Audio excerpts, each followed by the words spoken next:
Friends నేను upload చేసే job notification సంబంధించిన వీడియోస్ మిస్ కాకుండా చూడాలనుకుంటే ఇక్కడ రెక్కలో కనిపిస్తున్న సబ్స్క్రైబ్ బటన్ ప్రెస్ చేసి ఆ పక్కన వచ్చే బెల్ బటన్ కూడా ప్రెస్ చేయండి. ఇలా చేయడం ద్వారా అప్లోడ్ చేసే వీడియో మిస్ కారు. ఈ వీడియో నాతో తప్పకుండా లైక్ చేయండి. అలాగే మీ ప్రతి ఫ్రెండ్కి ఫేస్బుక్ ద్వారా వాట్సాప్ ద్వారా షేర్ చేయడం ద్వారా అందరికీ బాగా యూజ్ అవుతాయి. హాయిగా ఇది మహేష్ షేర్ ఫ్రెండ్స్, మనకు 10వ తరగతి గవర్నమెంట్ జాబ్ సంపాదించుకునే వారికి చాలా మంచి అవకాశం. ఎందుకంటే మనకు ఇండియన్ పోస్టల్ సర్వీస్ ఆంధ్రప్రదేశ్ కేటగిరీలో చూసినట్లయితే మనకు ఈ యొక్క ఆంధ్రప్రదేశ్ సంబంధించి మనకు 190 వేకెన్సీస్ అనేవి జీడీ సంబంధించి నోటిఫికేషన్ అనేది రావడం జరిగింది. సో కేవలం ఆంధ్రప్రదేశ్ అనే కాదు, ఇక్కడ మనకు ఒడిశా ఉంది, జార్ఖండ్ ఉంది, అంతేకాకుండా తెలంగాణ కూడా ఇచ్చాడు. సో వాటికి సంబంధించి వీడియో అనేది తర్వాత అప్లోడ్ చేస్తాను. ఇప్పుడు మనకు ఈ యొక్క ఆంధ్రప్రదేశ్ సంబంధించి 194 సంబంధించి నోటిఫికేషన్ గురించి ఎక్స్ప్లెయిన్ చేస్తాను. సో ఇక్కడ మనం చూసినట్లయితే మనకు అక్కడ క్లిక్ చేసి ఆంధ్రప్రదేశ్ పక్కన క్లిక్ చేసినట్లయితే మనకి పీడిఎఫ్ అనేది డౌన్లోడ్ అవ్వడం జరుగుతుంది. ఈ యొక్క పీడిఎఫ్ మీరు చూసినట్లయితే ఈ విధంగా రావడం జరుగుతుంది. సో కింద డిస్క్రిప్షన్లో మీకు అధికారికంగా వెబ్సైట్ యొక్క లింక్ని, అంతేకాకుండా ఇప్పుడు మీరు చూసిన పీడిఎఫ్ను కూడా పెడతాను. సో అది చూడండి, అప్పుడు మీకు ఇంకా బాగా అండర్స్టాండ్ అనేది అవ్వడం జరుగుతుంది. ఓకేనా?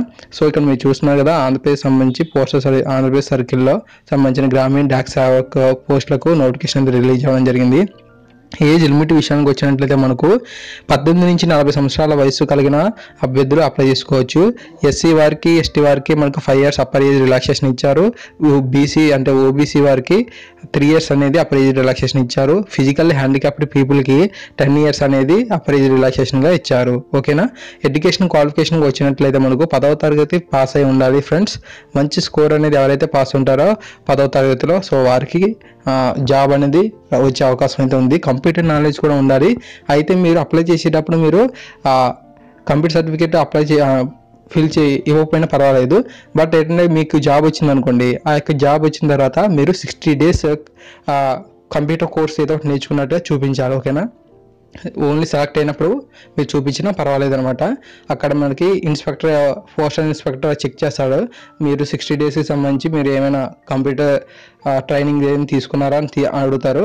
ఒకవేళ మీరు బీటెక్ చేసిన వారైతే బీటెక్ సంబంధించి కంప్యూటర్ ఉంటుంది, సబ్జెక్ట్ ఉంటుంది కదా, మీరు పాలిటెక్నిక్ అయినా, సో వీళ్ళకి ప్రత్యేకంగా కంప్యూటర్ సర్టిఫికేట్ అనేది అక్కర్లేదు. ఆల్రెడీ వారు ఎడ్యుకేషన్లోనే ఉంటుంది కాబట్టి బీఎస్సీ కంప్యూటర్స్ కానివ్వండి, సో వీళ్ళకి అక్కర్లేదు. బట్ 10th క్లాస్లో క్వాలిఫై అండి, ఇంటర్మీడియట్ చేయని వాళ్ళు అయితే తప్పకుండా మనకి కంప్యూటర్ సర్టిఫికేట్ అనేది సెలెక్ట్ అయినప్పుడు చూపించాల్సి ఉంటుంది. ఓకేనా ఫ్రెండ్స్? మనకి ఏ విధంగా అప్లై చేయాలనేది కూడా ఫుల్ డీటెయిల్స్ అనేది ఇవ్వడం జరిగింది ఇక్కడ. సో ఒక్కొక్కటిగా మీరు నోటిఫికేషన్ డౌన్లోడ్ చేసుకొని చూడండి. ఇంకా విషయానికి వెళ్ళిన ఫీజు పేమెంట్ విషయానికి వెళ్ళినట్లయితే మనకు ఓసీఆర్ ఓబీసీ క్యాండిడేట్స్కి 100 rupees అనేది ఫీజుగా ఇచ్చారు. ఎస్సీ కానీ, ఎస్టీ కానీ, ఫిజికల్ హ్యాండిక్యాప్డ్ పీపుల్కి ఇక మనకు ఫీజు నుంచి మినహాయింపు ఇవ్వడం జరిగింది. సో వీరికి ఎటువంటి ఫీజు లేదు, డైరెక్ట్గా మీరు అప్లై చేసుకుంటే సరిపోతుంది.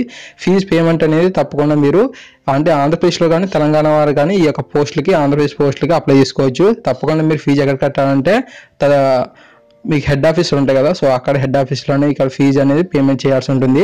ఆల్రెడీ మనకు జనవరిలో ఇప్పుడు కానీ నోటిఫికేషన్ రావడం జరిగింది కదా, మన జీడీఎస్ రిజల్ట్స్ రిలీజ్ అయినాయి. దానికి అప్లై చేసే వరకు కొంచెం అవగాహన ఉంటుంది. ఓకేనా? అప్లికేషన్ ఆన్లైన్ సబ్మిషన్ అయితే మనకు ఈ నెల 20 నుంచి వచ్చే నెల 19 వరకు గడువు ఇచ్చాడు. ఈ మధ్యలో మనం ఫీజు అనేది ఎన్ని కట్టేసుకోవాలి.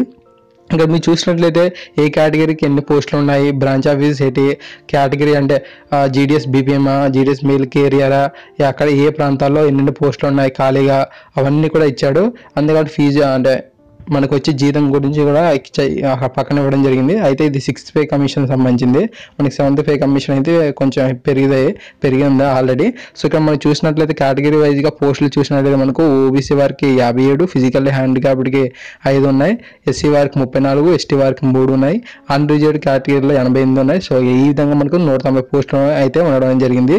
సో ఫ్రెండ్స్, ఇది యొక్క వీడియో. తప్పకుండా ఈ వీడియో మీకు నచ్చింది అనుకోవడం ప్రతి ఫ్రెండ్కి షేర్ చేయండి. మన ఛానల్ సబ్స్క్రైబ్ చేసుకోండి. ఇప్పుడే మళ్ళీ మంచి వీడియోస్ అప్లోడ్ చేస్తాను. Thank you. Please subscribe to my channel. Please support.